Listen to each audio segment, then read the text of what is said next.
Kia ora, hoa titiro ki te tai whanganei. This is an amazing, creative looking space.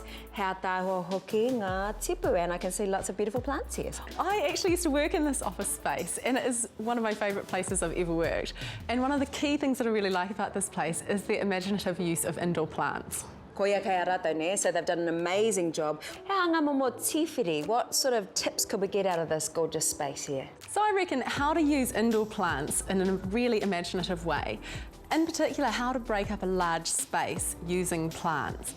E hara te mea hea tāhua noiho, and it's not as if plants are just beautiful. What are some of the benefits of having indoor plants around? I reckon the most underrated purpose for having indoor plants is actually that they filter our air and take out a lot of toxins which are present in cleaners and building products as well. On top of that, there have been studies that show that indoor plants improve concentration and improve our sleep as well. Tēnā me tiro tāu I ngā tumu nei, these stumps are so creative. Yeah, they've just kind of scooped out the inside of the log. So how clever is that? Tino ata mai. Hea ngā momo tipu pai mo tēnei momo āhuatanga. What sort of plants would be good in this setting? Well, I mean, probably the most important thing is to do a bit of an assessment of your light conditions, because really all of these plants need to have the same requirements for light.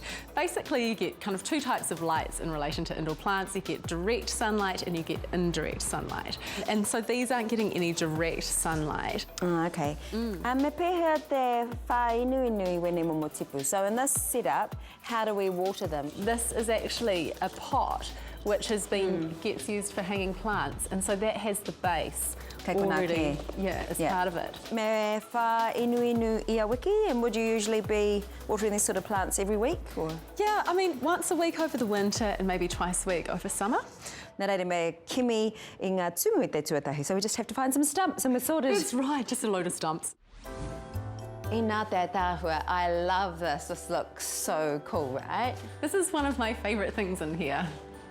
And it's a ladder with plants, that's all. And so this is such a simple solution really, if you want to make a feature in your space. But it's so easy to achieve because really all they've done is taken off the shelf hanging plants and just fix them with wire to this ladder that they found on the side of the road. Ko taku pātai nui, the big question for me is how do you water them and how does it not go everywhere? Ki rungi te tepu. The great thing about the off-the-shelf plants is that they've got the base attached to them, so the water will actually hold in there for a period of time. These don't take that long to grow actually, and the best things about something like this plant here, which is Tradescantia, is you can actually literally just snap a bit off. Like you just did. Like I did. It'll grow back. And then stick that in some soil and it will grow roots. It's probably one of the easiest things to take cuttings of. But don't put it in your garden, it's a weed. Tēnā te rautaki. So this is what they've done. So this is just ivy, right? It is. Really they're killing two birds with one stone because you need to have a balustrade here anyway. And they're going for this really cool industrial, boho, hipster, chic kind of thing. And it's really working because what they've done is they've just stuck these like homemade pallet planters beneath the balustrade, and it's making this incredible feature. Engari me mātua here, do you have to actually sort of tie them on here and lead them around, or it will just do its thing? Well, it'll generally just do its thing, but it probably got a little bit of help, I reckon.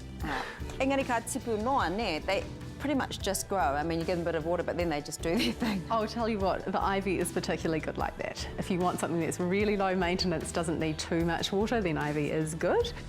Engari ki konei, ano he rianga, it's like a screen, and ooh, ano he manawa, they're like little hearts. They are, they're gorgeous, aren't they? And it's a really simple system. It's literally some eye hooks into the top of a timber planter, and then again, the eye hooks onto a beam above there.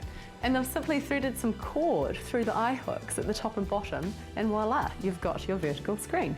So what I'd normally recommend in this solution is a climbing philodendron, and they have the heart-shaped leaves again, they're dark green, and they're not a weed, and they will look great. Nā reira, kei a koe o pepa, So you've got a little design thing going on for us. Yeah, so you can do this with your own whare, and you can just take a photo and then just draw the line work over the top, have a little play around, see if it's going to work. So what could we use in the Whānau Living whare? Where I'd start is actually the ladder, because this is almost like a feature piece of the room.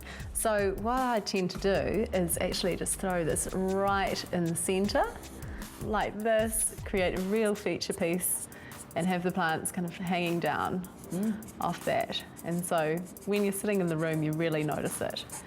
You walk in and go, wow. Aye. So the second thing I'd put in is the vertical climbing screen. And I think I put this in kind of over here somewhat, just to kind of screen off that alcove area. Me ngā tumutumu, what about the stumps? Well, I would just pop them in a corner over here. So literally just stack them up, but you can see how they just tuck into this corner quite nicely. Kei te hihiri te ngākau nei, I'm excited to do that. I probably won't do it all in one day, but it's great. I mean, even if we just take one or two things out of that. Ko tēnei taku tino, this is my favourite, so it needs to be a little plan, but really doable, really creative. Well, we've got to start somewhere, and having a plan of attack is the way to go. Sounds good to me.